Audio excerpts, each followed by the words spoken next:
Do you think if we set up this Amsap, do you think there's a chance we could put it we Put it could in PMO. put in as a, I don't know, recommendation that I would definitely put it in the recommendation.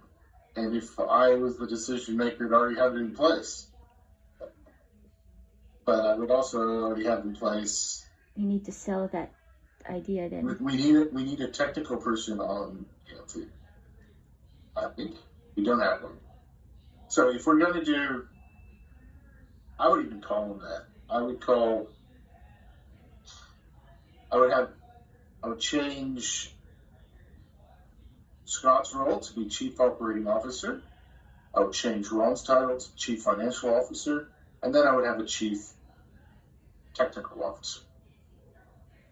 And then I would make Jared's role General Manager of Water Delivery. And that then would make sense to me. I don't know that Josh's role and Ann's roles make sense to me, but look, that's what I would do.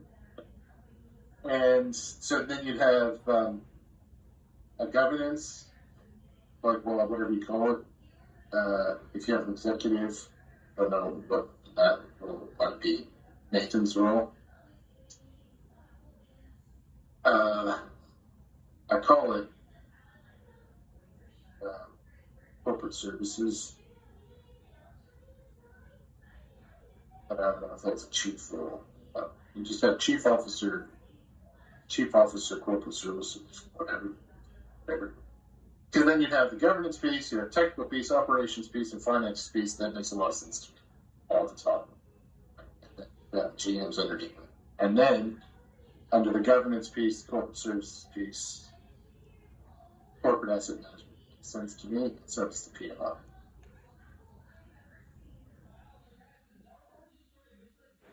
Yeah, that sounds good. Do it. Let's do this. We can start talking. I do know that they're already at least aware that they should be making a place on ULT for Jared. And that's, yeah. I think it should be. Yep. I think it should be. He would be the technical guy there. Yeah. There you go. Yeah. So talk to me about taking Jared's role, but I don't want to. I actually thought he was already part of that team. Yeah, but he should be.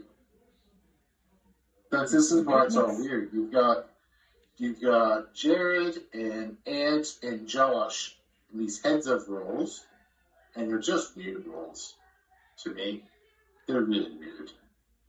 Because what's heads of? Like, what is that? And they're managing managers, so they should be general managers. To me, yeah. That makes sense. And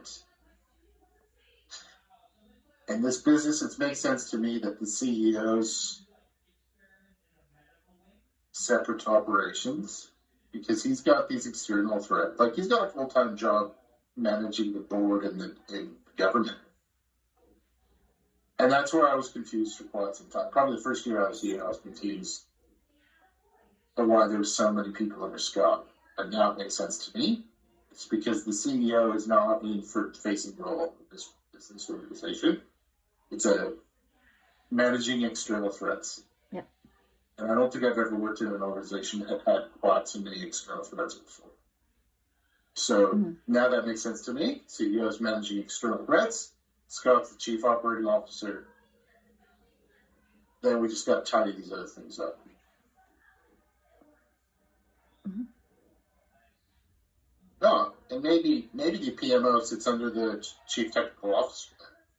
So the PMO and corporate asset management, because it's a good practice to have the PMO and corporate asset management at arm's length to operations.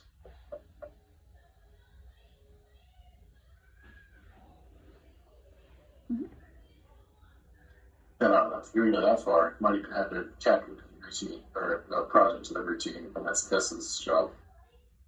That's yeah. So capital chief whatever, chief executive cabinet or project delivery. So that all makes sense to me. Anyway, all right, let's do it. All right. Let's put a proposal, PMO, wherever it fits. All right, thank you. Okay, thanks, Scott. Okay, bye. Bye.